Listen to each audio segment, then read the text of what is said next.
Manju, Shilpi, Manju madam, Shilpi madam, Hemraj ji, Jaya madam, अगर किसी को आवाज जा रही हो तो यू कैन पुट मैसेज और रिस्पॉन्ड मी। हेमराज जी मुझे लगता है आवाज जा रही है।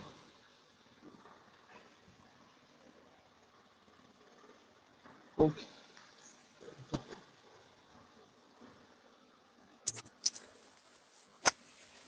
या you can respond me.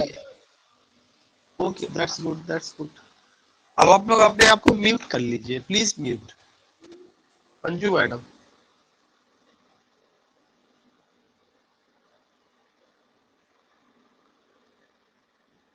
Late me tell you here, आज हम लोगों so today what I have, today I have a sheet and in that sheet you find what you find rhetoric and prosody, poetic devices.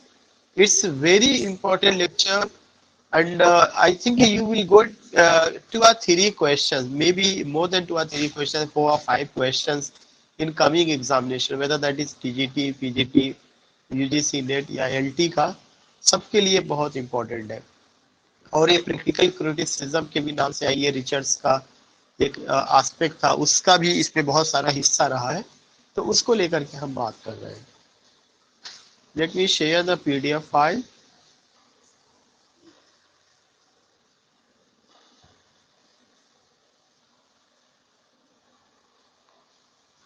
I think it's visible. If it's visible, let me know.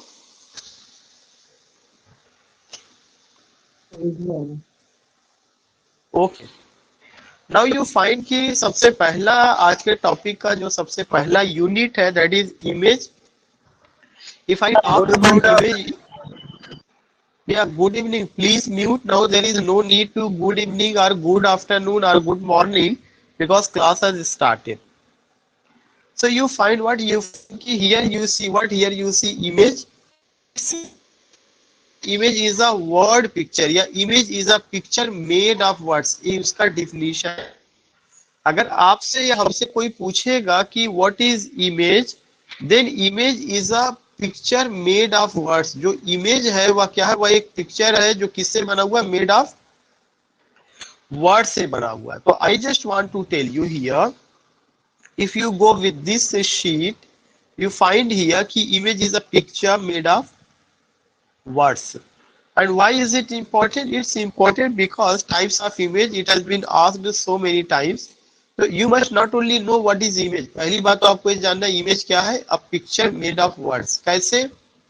If you take any word, if you say cat, तो CAT cat लिखा है ना, but there is no picture of cat।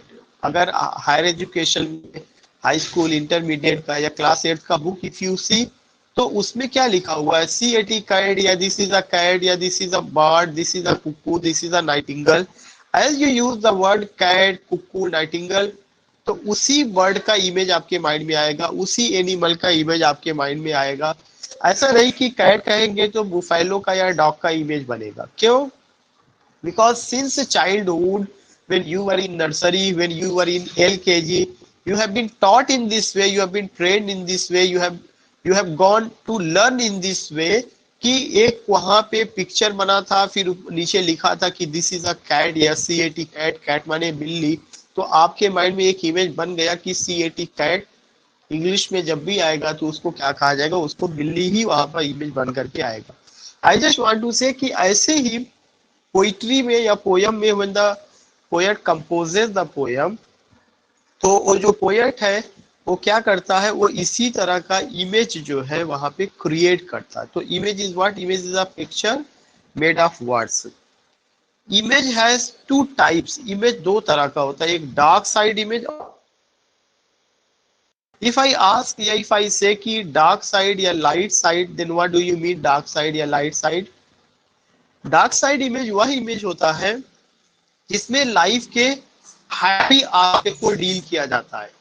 Dark side image is that type of image in which you find that the happy moment of life, the pleasant of life, if you say joy, if you say pleasure, if you say smile, if you say something जहाँ पे जीवन का खुशनुमा जो पहलू होता है, जब आप उसको डील करते हैं, when you treat about such aspect of life, when you tell about such aspect of life, when you depict such aspect of life, then that is known as light side of life. I am talking about light side.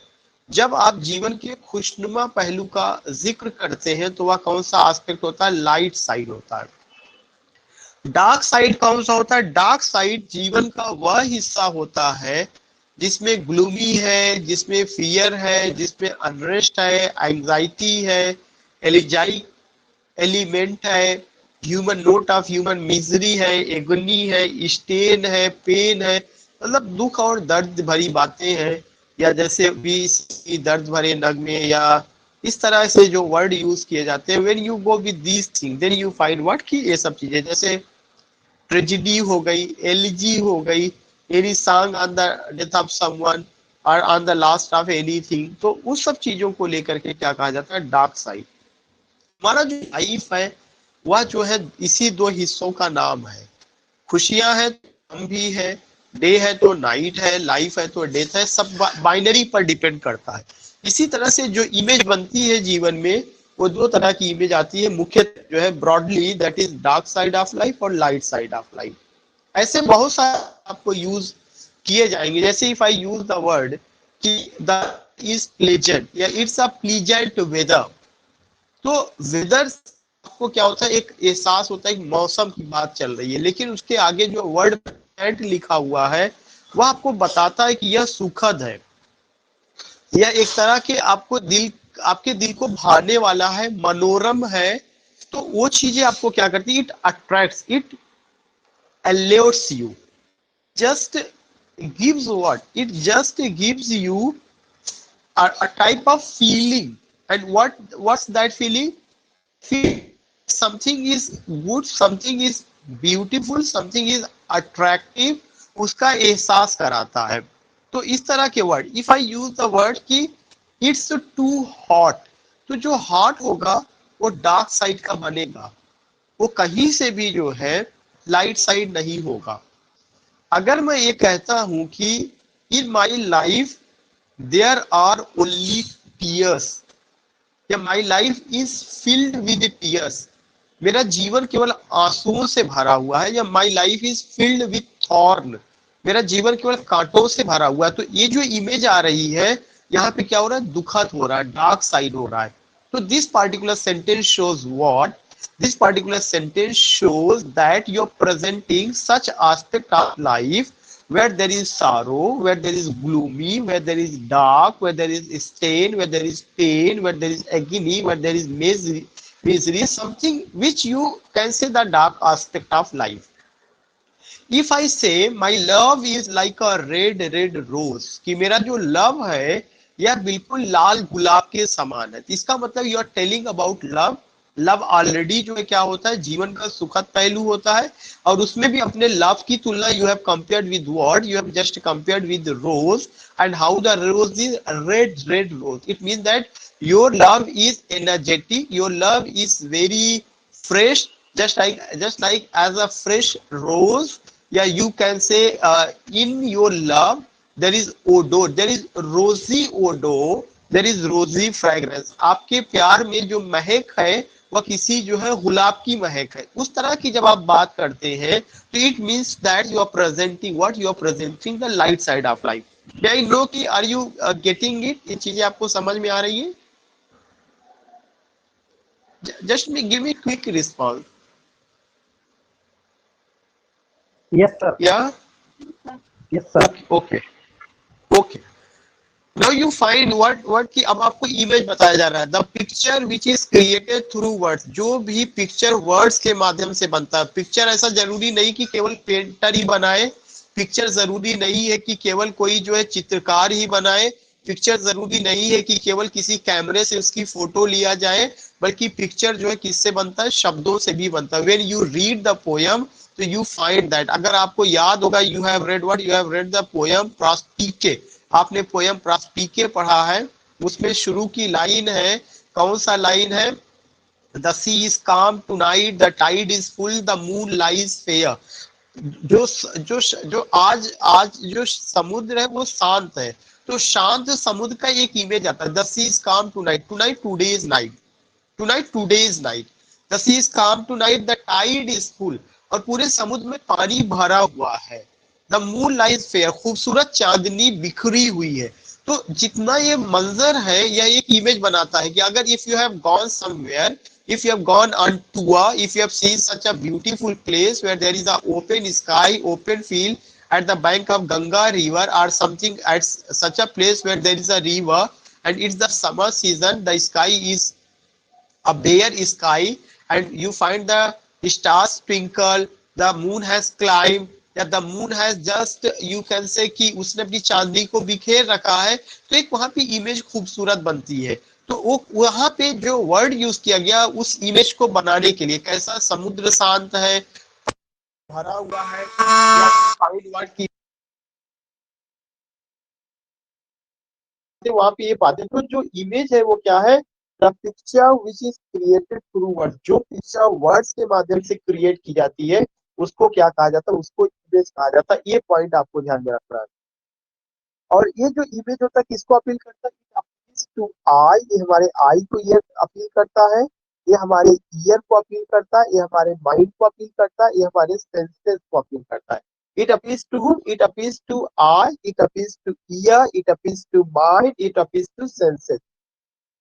Imagery is used. अब देखिए there are the two words, एक तो image है और दूसरा imagery है। Imagery का use कहाँ पर किया जाता है, imagery is used to signify only descriptions of visible.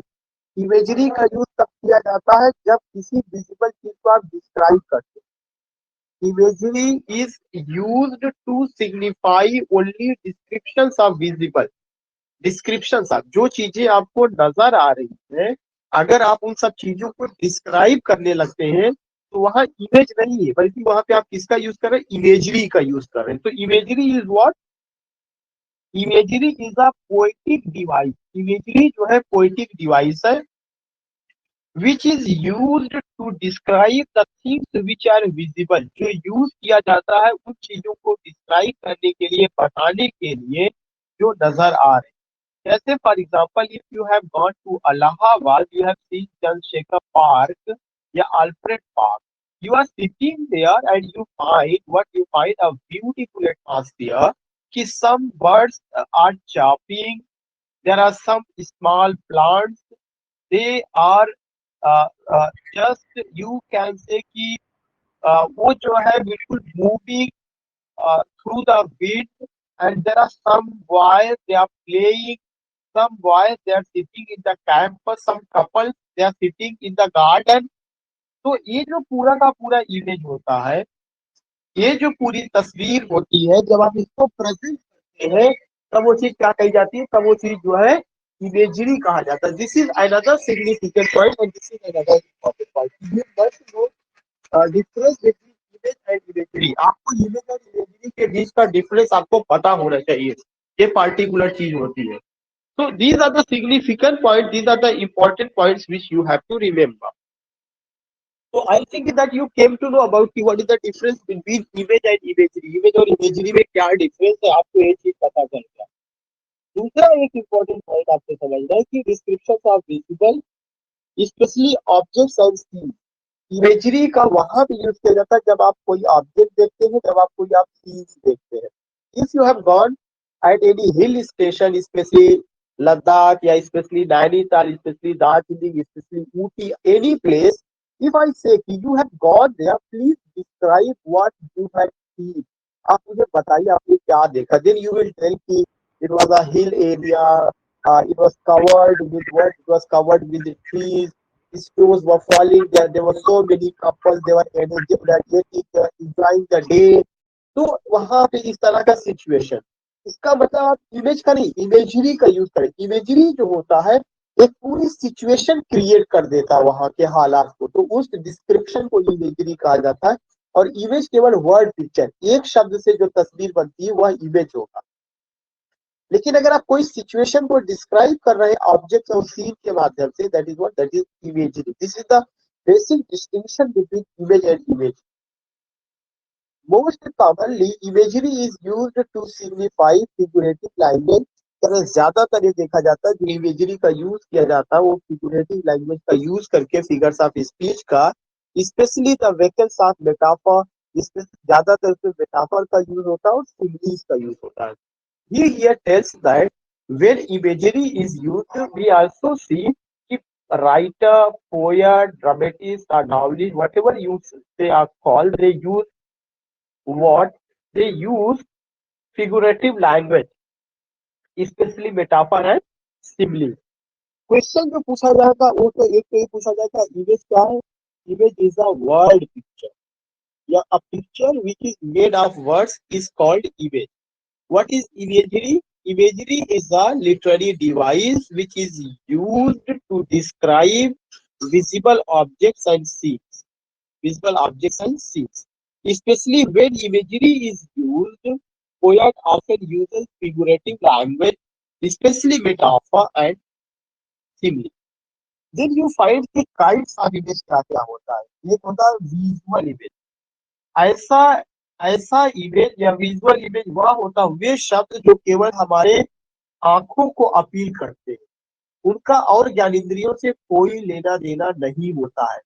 जैसे अगर मैं कहूँ कि her face is like moon, her face is like the moon, उसका जो चेहरा है वह चांद के जैसा है, तो उसके चेहरे का और चांद का जो इमेज बन करके आएगा वो केवल मेरी आंखों को अपील करेगा, कानों को उससे सुनना, क्योंकि कान का संबंध जो है ऐसे वर्ड से है जो साउंड ओरिएंटेड वर्ड होगा.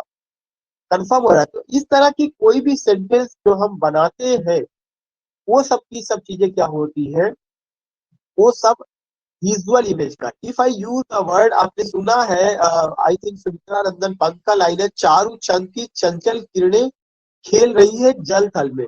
तो वो जो इमेज उन्होंने बनाया वो जो है क्या है कि है तो एलिट्रेशन अनुप्रास अलंकार, लेकिन जो इमेज बनेगा वो केवल हमारी आंखों को ही अपील करेगा. हो सकता है कि उसमें कुछ और भी इमेज आ जाए लेकिन उसका ईयर से कोई रिलेटेड नहीं. तो सच words which create picture and these picture only appeals to our eye, that is what, that is the visual image. Second image is the auditory image.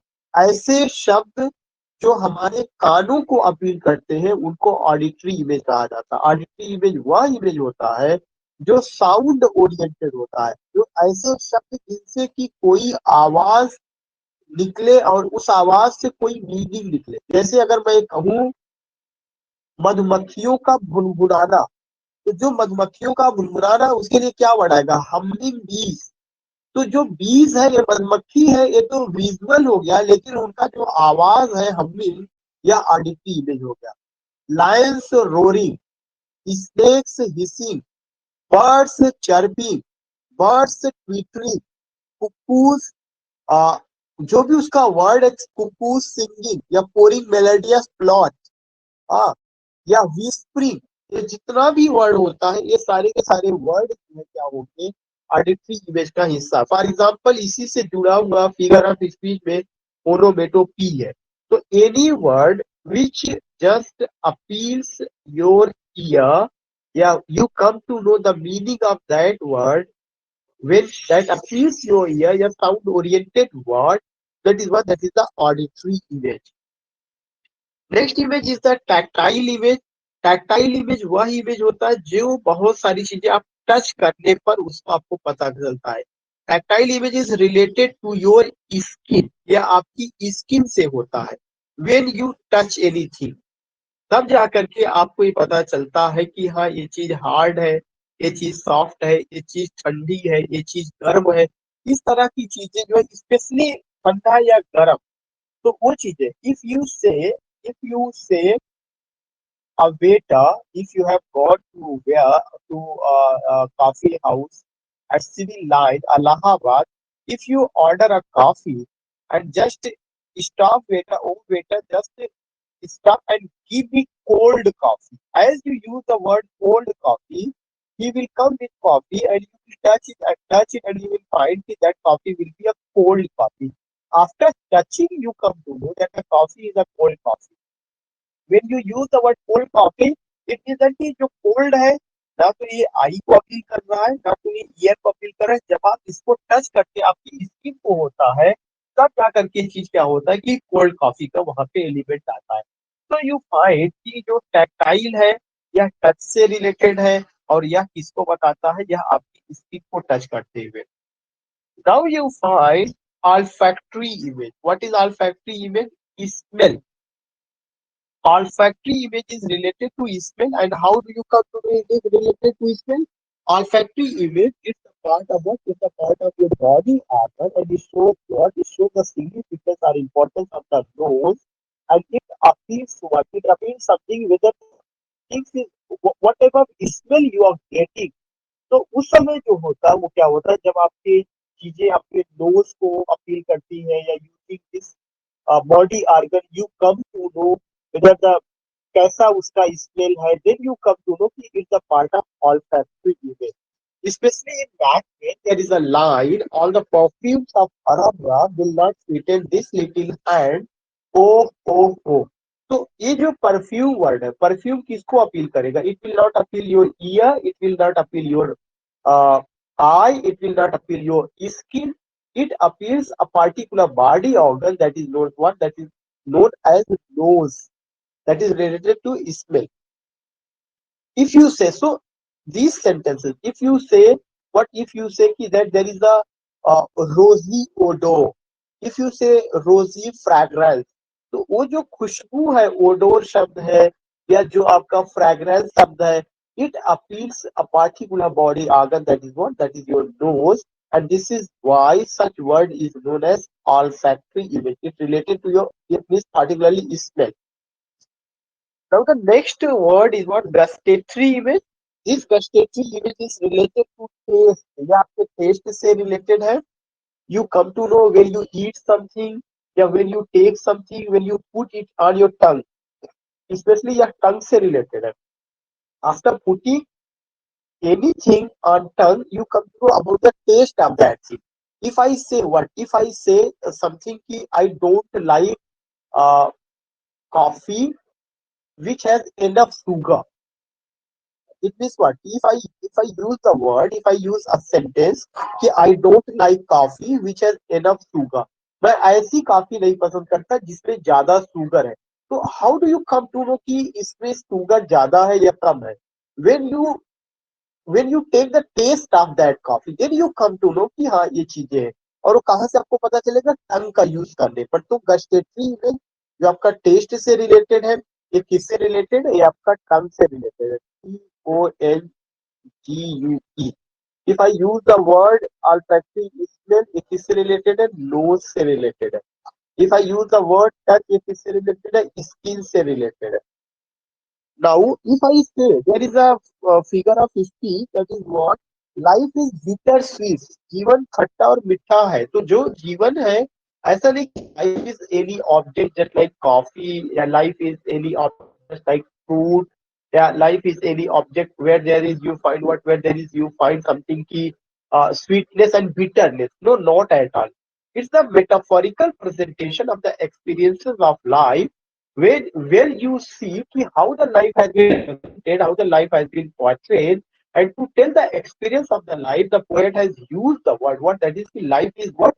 Bitter and sweet. Life is bitter and this bitter and sweet, खट्टा और मीठा, यह experience है. लेकिन वो experience आपको कहाँ से आया? ऐसा नहीं कि आपने लाइफ को टंग पे रखा है. यू नो कि बिटर क्या होता है, यू नो कि जो है स्वीट क्या होता है, उसका एक्सपीरियंस हमने रिफ्लेक्ट किया लाइफ पे, तो वो भी वही से रिलेटेड है. So this is the game of what? This is the game of gustatory image. So first you must know what is image, then you must know what is imagery, then you must know kinds of image जिसमें visual eye से है, auditory ear से है, tactile touch से है, olfactory smell से है, gustatory taste से है जो आपको बता दिया गया. Now you find the next image, that is what? That is the synesthetic image. And when I talk about the synesthetic image, you come to know about what? Synesthetic image. This is what? This is the combination of visual and olfactory. It's the combination of visual and olfactory. जब visual और olfactory image दोनों, visual का मतलब आंखों की भी बात की जाएगी और ऑल्फैक्टरी का मतलब क्या किया जाएगा, आपका जो है स्मेल की बात की जाएगी। स्पेशली और भी इसका कॉम्बिनेशन हो सकता है, लेकिन specially you find the combination. दो इमेज का जब कॉम्बिनेशन होता है तो उसका मतलब क्या होता है, सीनेस्थेटिक। और सीन का मतलब होता है जोड़ना या साथ साथ, जैसे syndicate bank, a bank where the people work together. Syn जो है क्या है, यह आपका जो है प्रीफिक्स है, ये आपका प्रीफिक्स है या रूट है। इससे बहुत सारे वर्ड बनते हैं, syndicate, synesthetic, synesthesia, all this thing you find.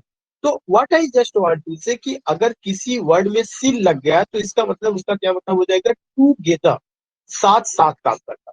तो यहाँ पर सिन का मतलब क्या होगा, एक से अधिक image, means you find here the combination of the two images, specially what, specially visual and olfactory. If I give the word की एक लाइन है जो कि उसपे है, इंडियन मूवी का गाना है, मैंने देखी है उन आंखों की महकती खुशबू। तो यहाँ पे अगर आप देखेंगे तो दो इमेज का वहां पे यूज किया गया, एक तो आंखों का विजुअल इमेज, और खुशबू जो है क्या, किसका यूज किया गया है, आपका ऑल्फैक्टरी का। तो in this song you find the combination of the two images. इस सॉन्ग में आपको दो इमेजेस का कॉम्बिनेशन है कि मैंने देखी उन आंखों की महकती खुशबू, that is what, that is the synesthetic image, combination of visual and olfactory. Now you find the kinetic image, that is what, that is the image of action.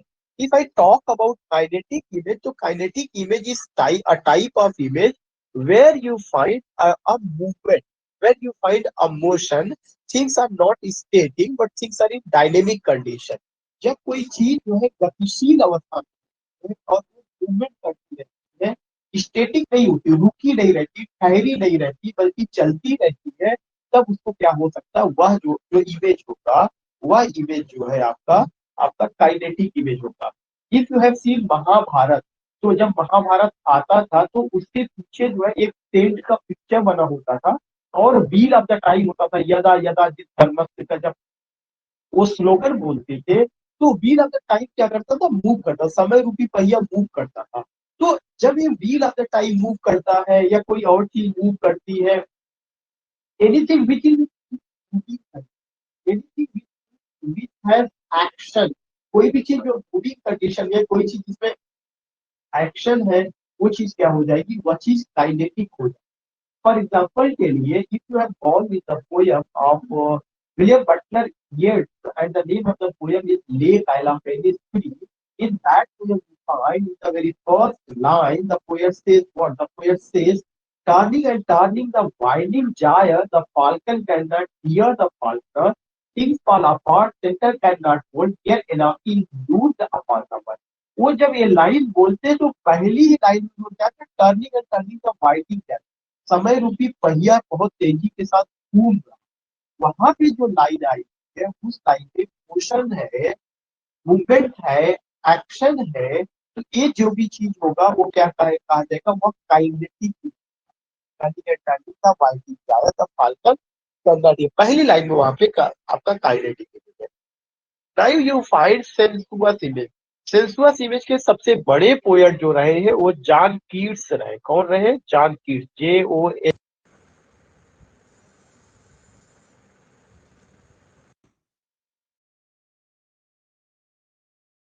से बड़े पोएट जो थे जॉन कीट्स थे, और जो John Keats थे उनका अपना जो पोयम है उनको सेंसुअस पोएट के नाम से जाना जाता है। उनकी पोइट्री में भी सेंसुअसनेस है, यू फाइंड दिस।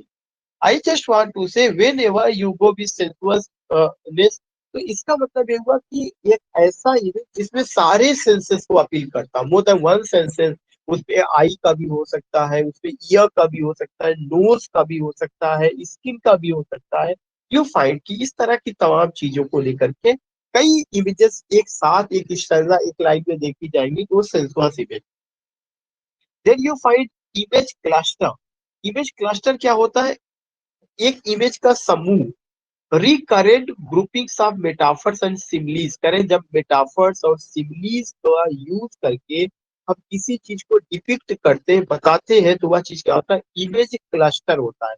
और यही इमेज क्लस्टर ही किस में तब्दील हो जाता है, इमेजरी में तब्दील हो जाता है। इमेजरी वह होता है जिसमें कई सारी इमेजेस को मिला करके किसी चीज को विजुअलाइजेशन होता है, डिपिक्शन होता है, then that is what that is image cluster, recurrent groupings are metaphors and similes. Now you find what? Now you find thermal image to differentiate between cold and hot. Thermal image वह image होता है जब आपको cold और hot के बीच में पता चलता है। जैसे इसी वर्ड से थर्मस बना हुआ है, थर्मस से भी हमें पता चलता है कि हाँ इसमें जो if we put coffee, if we put tea, if we put milk, अगर जो है वार्म मिल्क या hot milk, if we put hot milk, तो वो चीज क्या बना रहेगा, वार्म मिल्क को अगर हम रखते हैं तो वो जो है उसकी वार्मनेस, उसका हॉटनेस उसमें दिखाई पड़ेगा। तो this things we find. What I want to say, what I want to tell you कि ये बहुत सिंपल सा है। हो सकता है कि कुछ लोगों को पहली बार ये इतना डिटेल में पढ़ाया गया हो या चीजें रही हो, बट इसका मतलब ये नहीं कि इट्स कॉम्प्लेक्स या you don't know, you know, because these things we see in our daily life, day to day life, these things we find and these things happens around us. We only need what we only need to open our eyes. We only need to apply these words whenever we read any poem, whenever we recite any poem, whenever we go through with any poem. We need only to emphasize, only to pick up, only to call out those words when we find these images. So may I know कि ये चीजें clear हो गई, समझ में आ गया? Give me quick response, क्योंकि sheet बड़ी 24 पेज का है, कम से कम कुछ तो हो जाए। सर क्लियर है। जल्दी बोला। यस सर क्लियर है। Okay. Now you find that there is a word alliteration. Already I have done alliteration, but here again you find कि इसमें कोई बात नहीं, फिर से रिपीट करा दिया जा रहा है। Alliteration कई बार even it has been asked in TGT 2005, 2013, 2021 का भी शायद आया हुआ था, उसमें consonants and assonants you find. So alliteration you find कि it is the repetition of speech sounds in a sequence of nearby words. The term is usually applied only to consonants. It is the repetition. If anyone asks you what is alliteration, alliteration is the repetition. जो alliteration है या क्या है, repetition है। किसका repetition है?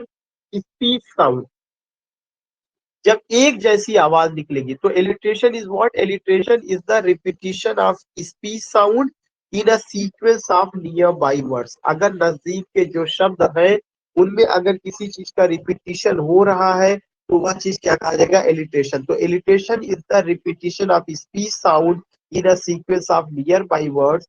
The term is usually applied only to consonants. या किसके लिए अप्लाई किया जाता है? कॉन्सोनेंट्स के लिए अप्लाई किया जाता है, नॉट वाउल।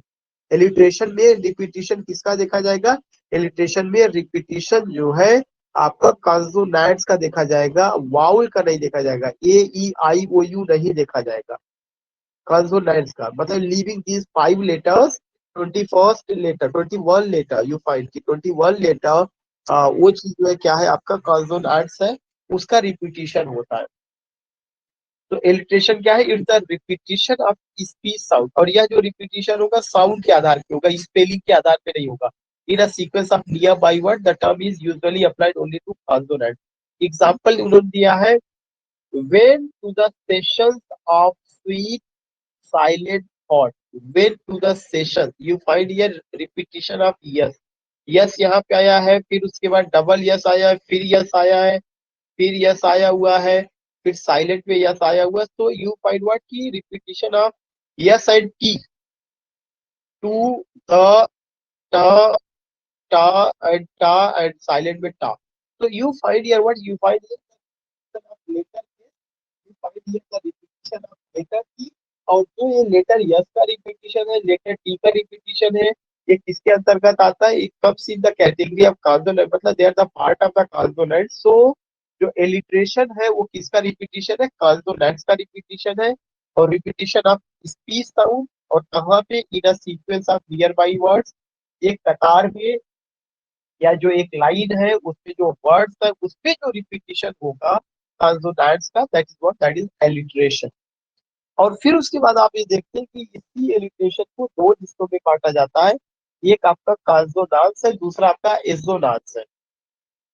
कांसोनांस में क्या बताया जा रहा है कि consonance it is the repetition of a sequel of consonant. जब एक ही it is the repetition of a sequence of consonant. जब कांसोनांट से लेटर एक सीक्वेंस में रिपीट होगा, लेकिन एक उसमें शर्त है, but with a change in the intervening stressed vowel. लेकिन जो बीच में उसमें वाउल आया होगा वह वाउल चेंज होगा, वह वाउल चेंज होगा। इसको आप एग्जांपल से समझ सकते हैं। जैसे जो है LIVE, LIV लिव एक वर्ड हो गया, यहाँ पे आप पा रहे हैं क्या किसका आया हुआ है एल। दूसरा आपका क्या है लव, LOVE, यहाँ पे भी एल। तीसरे में क्या है लीव, एल। चौथे में क्या है एलोन, एल। पांचवे में क्या है पीटर, पी। छठे में क्या है पैटा। अब अगर आप देखिएगा तो जो यहाँ पे रिपीटिशन है किसका, L L L L P P. When you go कि ये जो रिपीटिशन है किसका रिपीटिशन है, it's the repetition of live love lead alone पीटा पैटा। लिव लव लीड एलोन पीटा पैटा। So you come to know what here you see या here you come to know कि यहाँ पे लेटर एल का रिपीटिशन है। जब लेटर एल अगर रिपीट हो रहा है तो इसका मतलब कॉन्सोनेंट्स की बात हो रही है और सीक्वेंस में रिपीट हो रहा है। लेकिन उन्होंने कहा था कि interchanging of intervening stressed vowel में यू फाइंड व्हाट की the particular vowel will change. So you find it here, what you find it here कि पहले वर्ड में क्या आया, आई आया, ये वाउल है, लेकिन दूसरे वर्ड में ओ आया। तो इंटरमीनिंग of stressed vowel you find here what you find a change कि पहले वर्ड में आई आया है, दूसरे वर्ड में ओ आया है। फिर उसके बाद जो दूसरा तीसरा वर्ड है उसमें देखिए ई आया हुआ है और फिर जो है यहाँ पे ओ आया। तो इसका मतलब क्या हो गया कि यहाँ पे जो हमारा इंटरवीनिंग वाउल है that is going to be change. Intervening stressed vowel में समथिंग विल चेंज। और क्या चेंज होगा, वाउल चेंज होगा। पहले में आई आया तो दूसरे में जो बीच वाला था वो ओ आया, तीसरे में ई आया, फिर वहां पे ओ आया। ऐसे ही पीटा में आई आया है और फिर यहाँ पे ए आया। तो something you find a change, I uh these changes you see या these changes you find. Are you getting the point? आपको समझ में आ रहा है? Yes, sir. या I know? Yes, sir. Clear.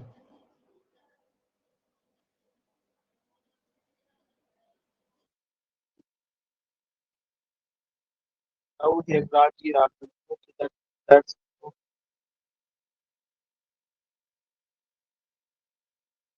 so I was telling about this कि कैसे हम चीजों को समझ रहे हैं या कैसे हम चीजों को कर रहे हैं। Now you find what? Now you find assonance. And when I talk about assonance, you see it here. What you see it here? It is the repetition of identical or similar vowel sound. जो आपका एसोनांस है इसमें किसका repetition होगा, इसमें identical और similar vowel sound, इसमें consonant sound का रिपीटिशन नहीं होगा, बल्कि इसमें जो रिपीटिशन होगा आपका किसका रिपीटिशन होगा, सिमिलर वाउल साउंड का, वाउल का रिपीटिशन होगा। For example especially in stressed syllable in a sequence of nearby words, और वो भी बीच में उसका रिपीटिशन होगा। If you see though still, when I use the word still, you find here I. Unravished, you find here I. Bride, you find here I. बीच में. Quietness, you find here I. So when you go with this line, now still unravished, bride of quietness, you find here what you find here कि it is the repetition of identical, एक जैसा या similar या वैसा ही vowel sound का repetition होगा। Now still unravished, bride of quietness, और कौन से सिलेबल में, स्ट्रेस सिलेबल। यहाँ पे भी स्ट्रेस सिलेबल आया था और यहाँ पे स्ट्रेस वाउल आया था। तो जो भी स्ट्रेस सिलेबल है उसका देखेंगे कि वैसे ही ध्वनि वाला वाउल का रिपीटिशन होता है। This is why that is known as assonance. थोड़ा सा आपको टिपिकल लग रहा होगा। तीन चीजें हैं, एक एलिट्रेशन है, एक आपका कॉन्सोनांस है और एक आपका एसोनांस है। इफ आई से कि एलिट्रेशन, मैं फिर से आपको बता दूं कि एलिट्रेशन में किसका रिपीटिशन होता है? स्पीच साउंड का। स्पीच साउंड मतलब एक जैसी ध्वनि निकालने वाले जो शब्द होंगे या जो अक्षर होंगे उनका होता है। जैसे अभी मैंने एग्जांपल दिया था, चारू चंद की चंचल किरणें खेल रही है जल थल पे, वो भी अनुप्रास अलंकार का आया हुआ है। एक जैसा ध्वनि है चा चा चा का। If I use the word चुचुल बुचुल चुल चुब्बुल खान, तो इसमें भी किसका आया है? चा चा चा का ध्वनि आया हुआ है। तो ये जो रिपीटिशन है, यह रिपीटिशन एलिट्रेशन कहा जाएगा, क्योंकि ये वाउल का रिपीटिशन नहीं है, स्वर का रिपीटिशन नहीं है। लेकिन जब वो स्वर का रिपीटिशन होगा तब वह क्या हो जाएगा? एजोनांस हो जाएगा। और उसमें भी वो जो रिपीटिशन होता है किसमें होता है? स्ट्रेस के लेवल पे होता है। और sequence of nearby words का होगा, उसमें बीच में जो भी लेटर आया होगा वैसा ही लेटर अगले फिर शब्द में आएगा, फिर अगले शब्द में आएगा। इस तरह की चीजें आप देखते हैं। जैसा मैंने अभी आपको बताया, thou still, the still, STILL, unravished I, bride I, सब पे मैंने निशान लगा दिया। Then you come to the here is what? Here is the repetition of I. और जो आई है कहाँ पे रिपीट हुआ है? स्ट्रेस्ड सिलेबल में हुआ है। दूसरा चीज आपको मैंने क्या बताया है कि sequence of nearby word, जितने भी वर्ड्स आए हुए हैं सीक्वेंस में, सब में आई का यूज आया हुआ है। इसलिए इस तरह के एग्जांपल्स क्या है? एसोनांस है। ऊपर आया था कॉन्सोनांस। कॉन्सोनांस पे क्या बताया गया था? Repetition of sequence of consonance but with a change in the. इसमें कॉन्सोनांस का मतलब क्या होता है? व्यंजन, व्यंजन अक्षरों की पुनरावृत्ति होगी। लेकिन वो जो व्यंजन अक्षरों की पुनरावृत्ति होगी, उस व्यंजन अक्षरों की पुनरावृत्ति जिस शब्द में होगी, उस शब्द में बीच में स्ट्रेस्ड वाउल आएगा। स्ट्रेस्ड वाउल मतलब उसमें बीच में एक वाउल होगा, लेकिन अगले शब्द में वह वाउल चेंज हो जाएगा। जैसे पहले शब्द में यहाँ पे लाइफ है, सॉरी लिव है, LIV लिव। दूसरा शब्द क्या है? लव है। तो जो पहला शब्द है उसमें वाउल आई है, लेकिन अगले शब्द में लव में ओ आ चुका है। ऐसे ही लीव में ई आया है, फिर एलोन में ओ आया है, पीटर में आई आया है, पैटर में ए आया हुआ है। तो ये चीजें हैं, और I think you got it. Now you find meter. अब एक बहुत सिंपल सा और आगे वाला तो थोड़ा सा कठिन है, लेकिन ये रटने वाली चीज है। मोनोमीटर का मतलब होता है 1 फीट, 1 फुट। और जब 1 फुट होगा तो 1 फुट में 2 सिलेबल। फूट बराबर 2 सिलेबल। फूट बराबर 2 सिलेबल। एक फुट में 2 सिलेबल होता है। तो जब जब जो है 1 फुट, 1 मोनोमीटर, मोनो माने सिंगल होगा। जब मोनोमीटर होगा तो 1 फुट होगा। 2.5 मीटर में 2 फुट होगा। जब 2 फुट होगा तो 4 सिलेबल होगा। 2.5 मीटर में 3 फीट होगा। 3 फीट होगा तो 6 सिलेबल होगा। टेट्रामीटर में 4 फीट होगा। 4 फीट होगा तो 8 सिलेबल होगा। पेंटामीटर में 5 फीट होगा। 5 फीट होगा तो आपका 10 सिलेबल हो जाएगा। सॉरी, टेट्रामीटर 4 फीट होगा, 8 सिलेबल होगा। पेंटामीटर में 5 फीट। और इसी मीटर का सबसे ज्यादा यूज किया गया पेंटा का। सबसे ज्यादा यूज इंग्लिश में पेंटा का यूज किया गया, और हेक्टा का, हेक्सा का। पेंटामीटर में क्या होगा? 5 फीट होगा। 5 फीट का मतलब 10 सिलेबल होगा। हेक्सामीटर में 6 फीट होगा, 12 सिलेबल होगा। हेप्टामीटर में 7 फीट होगा, 14 सिलेबल होगा। ऑक्टामीटर में 8 फीट होगा और 16 सिलेबल। सो यू फाइंड, ये चीजें पूछी जाती है, खास करके पेंटामीटर सिंपल सा पूछा जा चुका है कि पेंटामीटर में कितना सिलेबल होता है। 5 फीट होगा, 10 सिलेबल होगा। ऑक्टामीटर में 8 फीट होगा और आपका 16 सिलेबल होगा। हेप्टामीटर में कितना होगा? 7 फीट होगा और कितना होगा? 14 सिलेबल होगा। तो when you go with this मीटा, या when you go all these types of मीटा, तो आपको ये चीजें थोड़ा सा रखना है, और एक नजर में एट अ ग्लांस पे you have to keep these things in your mind. Never forget, especially hexa and especially penta and septa. All these things you have to keep in your mind. अब ये क्या है? Metre के तरीके बताएंगे, types क्या क्या होते हैं। मीटर का एक टाइप्स है आयाम्बिक। ये सबसे पॉपुलर मीटर, आयाम्बिक ही सबसे पॉपुलर है। जैसे आयाम्बिक में क्या होता है? आयाम्बिक मीटर वह मीटर होता है, जैसे अगर 2 सिलेबल आपने लिया, अ फुट ऑफ 2 सिलेबल। जैसे अगर आपने बताया कि आयाम्बिक को आपको जानना है, और आपने एक ऐसा शब्द लिया जिसमें 2 सिलेबल्स आया, तो उसमें जो पहला सिलेबल होगा वह अनस्ट्रेस्ड होगा, दूसरा सिलेबल जो होगा वह स्ट्रेस्ड होगा। अब आप देखिए, दो चीजें हो सकता है। कुछ लोग ये सोच रहे हो सिलेबल क्या है, फिर समस्या आ रही होगी स्ट्रेस क्या है, फिर समस्या हो आ रही होगी अनस्ट्रेस क्या है। इसको मैं बहुत इजी वे में समझा दे रहा हूँ। पहली बात तो सिलेबस आगे वो आया हुआ है, लेकिन सिलेबल आप ऐसे समझिए कि अगर हमने एक शब्द लिया शमी, अपना ही मैंने नाम दिया Shami, if I have taken this word Shami, तो ये जो शमीम है इस शब्द का जब आप प्रोनाउंसिएशन करते हैं, when you pronounce any word and your sound stops naturally during pronunciation, जहां पे आपका आवाज शब्द के जिस हिस्से पर जाकर के आपका आवाज रुक जाएगा नेचुरली, उतना हिस्सा आपका एक सिलेबल बन जाएगा। श, जब आप इस नाम को प्रोनाउंसिएशन करते हैं तो इस नाम में दो सिलेबल आता है, क्योंकि पहली बार आपका जो प्रोनाउंसिएशन करते समय आपका जो साउंड है वो रुकता कहाँ पर, शाह पर रुकता है, फिर उसके बाद आप मीम का, तो you find what you find that there are two syllable. इसमें कितने सिलेबल्स है, दो सिलेबल है। जब आप दो सिलेबल की बात करते हैं तो दो सिलेबल मिला करके क्या बनेगा, एक फूट बनेगा। लेकिन एक शब्द ये आ रहा है कि एक सिलेबल स्ट्रेस होगा, दूसरा सिलेबल अनस्ट्रेस, मतलब पहला अनस्ट्रेस होगा और दूसरा स्ट्रेस होगा। किसमें, आयाम्बिक में। आयाम्बिक में जब भी हम कोई चीज लेते हैं, जो भी वर्ड लेते हैं, उसमें पहला अनस्ट्रेस होता है, दूसरा स्ट्रेस होता है। फॉर एग्जाम्पल के लिए एक शब्द आपने लिया, वो शब्द क्या है, बियॉन्ड। बियॉन्ड जब आपने लिया तो इसमें दो सिलेबल आया, बी और यॉन्ड, बी आया और यॉन्ड आया।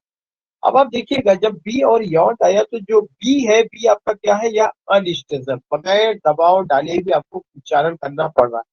अनस्ट्रेस का मतलब ऐसा सिलेबल जिसपे किसी तरह का प्रेशर नहीं डाला जा रहा है, बी। आप कहते हैं बी, उसके बाद आप कहते हैं यॉन्ड। जैसे ही आप यॉन्ड कहते हैं तो जो आपका माउथ होता है वो बाहर की ओर निकलता है।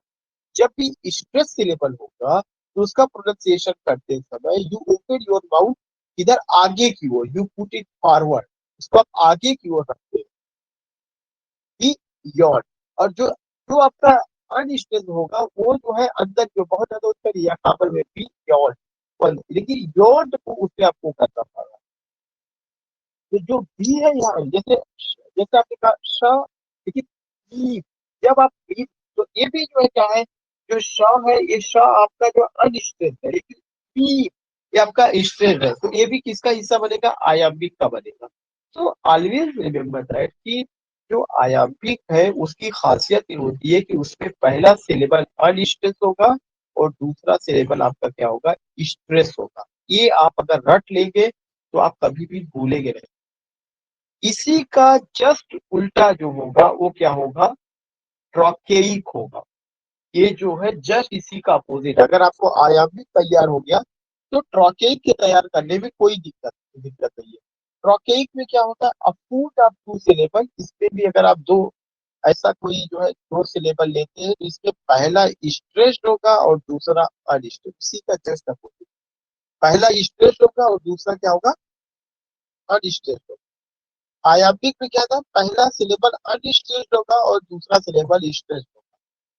These two things you have to keep in your mind.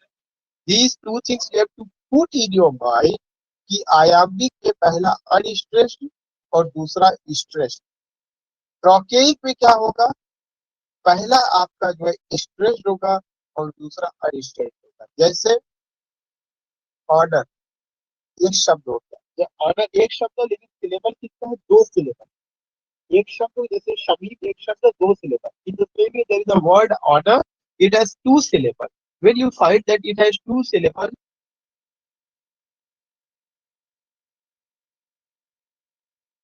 when you see that it has two syllable, इसमें जब दो syllable है तब आपको क्या देखने को मिलता है, इसमें सबसे important चीज आप ये देखते हैं कि order, this particular word order, it has two syllable and here you find what you, here you find stress and unstressed. So when you come to know about stress and unstressed, how do you come to know this order? The correct pronunciation is order. When you say order, so you are emphasizing, you are pressurizing, or what you are emphasizing or pressurizing, or then no. So when you go, if you go with the syllable, if you go with the intonation, if you go with the stress, unstress, बहुत आसान आपको हो जाएगा reader को समझना। लेकिन ये सबसे इम्पोर्टेंट चीज है कि हम जाने आयामिक में क्या है, हम जाने ट्रॉकेइक में क्या है। तो वे आई नो कि आपको समझ में आ गया कि आयामिक में क्या है, ट्रॉकेइक में क्या है। दूसरा वर्ड है रिचेस। तो जो रिचेस, रिचेस एक शब्द हो गया लेकिन दो सिलेबल। जो री री री है, री आप ऐसे ही लेकिन रिचेस, रिचेस। तो चेस पे आपको जो है सॉरी जो री है, री री पे रीचेस को, या इसी वे में आप क्या कर सकते हैं, मैरिज को। When you take this things, मैं is marriage, marriage, then you find reaches, you find honor. So when you go with these words, तो आपको ये समझ में आ रहा है कि स्ट्रेस कहाँ पे हो रहा है, पहले सिलेबल पे हो रहा है और दूसरे वाले सिलेबल पे कोई स्ट्रेस नहीं हो रहा। In this way you come to know. May I know कि did you get it? क्या ये क्लियर है आपको? आया Yes, भी sir. नहीं। Yes, sir. मैं समझ रहा हूँ आपको। ज्यादा मैं घुटकी ये नहीं पिलाऊंगा, थोड़ा सा मैं और कवर करूंगा, मीटर कवर हो जाए, क्योंकि एक लग रहा होगा कि डिफिकल्ट जैसा भी लग रहा होगा, लेकिन इतना इम्पोर्टेंट है कि यू कांट इग्नोर। ये कई बार आता है और यहीं पे लोग गलतियां करते हैं। तब 19 पीपल हैव ज्वाइंड, और जो मेरे पास आ रहा है बहुत ही कम। हेमराज जी का यश, जय Raghav Yash, Prabhuta Raghav Yash, Shilpi Yash, Jaya Raghav madam. why the people are not active, I don't know.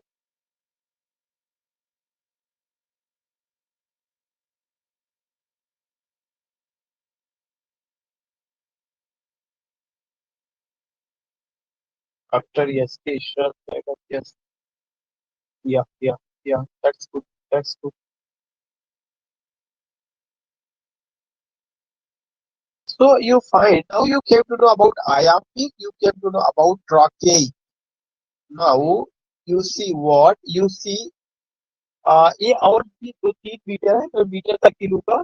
स्पॉन्डी, एनापेस्टिक and डैक्टिली। When I talk about spondy, what you find? Spondy में क्या होता है?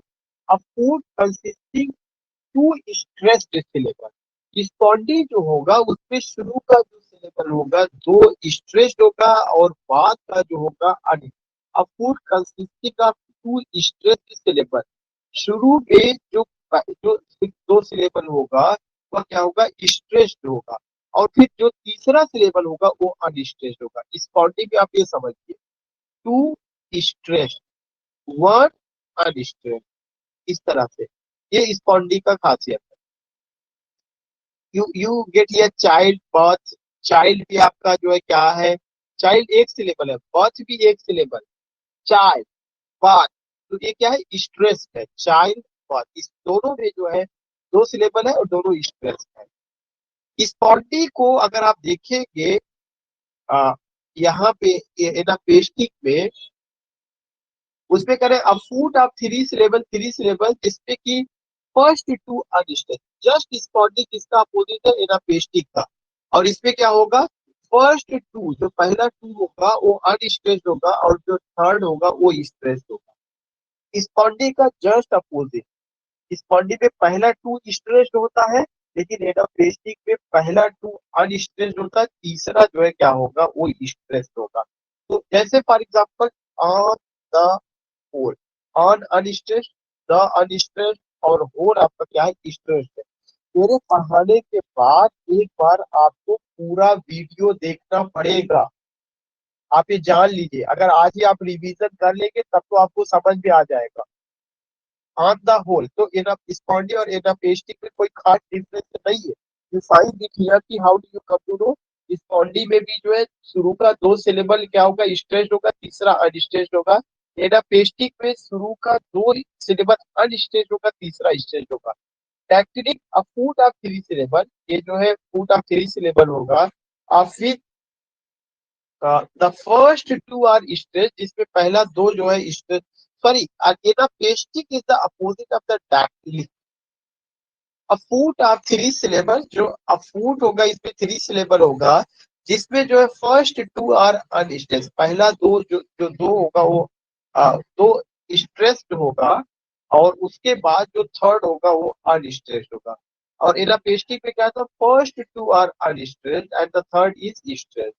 So in this way you come to know about dactylic You come to know about adaptation, you come to know about spondy, and you find it here. What again? I would like to repeat the spondy में two stressed syllable. एडापेस्टिक में 3 syllable होगा, लेकिन first 2 unstressed होगा और third जो है stressed होगा। Technique में जो है क्या होगा, 3 syllable होगा, फर्स्ट 2 जो है स्ट्रेस्ड होगा और उसके बाद वो अनस्ट्रेस्ड होगा। सो आई हैव डन इट, और हम लोग कल आगे भी करेंगे, लेकिन मुझे लगता है इससे ज्यादा नहीं, बहुत ज्यादा ये थोड़ा सा स्टोरीज जैसा नहीं है जैसे पहले जो बात करते थे। बहुत सारे इंफॉर्मेशन है, बहुत एनर्जेटिक वे में आपको डिलीवर माई लेक्चर, और इतना मैंने बताया, मुझे लगता है अगर आप इतना कर लेते हैं तो मीटर आपका तैयार हो जाएगा, एजुकेशन तैयार हो जाएगा, कॉन्सेप्ट तैयार हो जाएगा, एजो डांस तैयार हो जाएगा, और इमेज आपका तैयार हो जाएगा। ये 3 इंपॉर्टेंट टॉपिक आपका तैयार हो जाएगा। मीटर को तो खास करके आपको देखना है कि आया पिक है, आया पिक के अलावा आपका ट्रॉकेट है, स्पॉन्डी है, रापेस्टिक है, ट्रैफिक है। तो दिस मैं जो है यहीं से वो करना हेलो सर। Just here.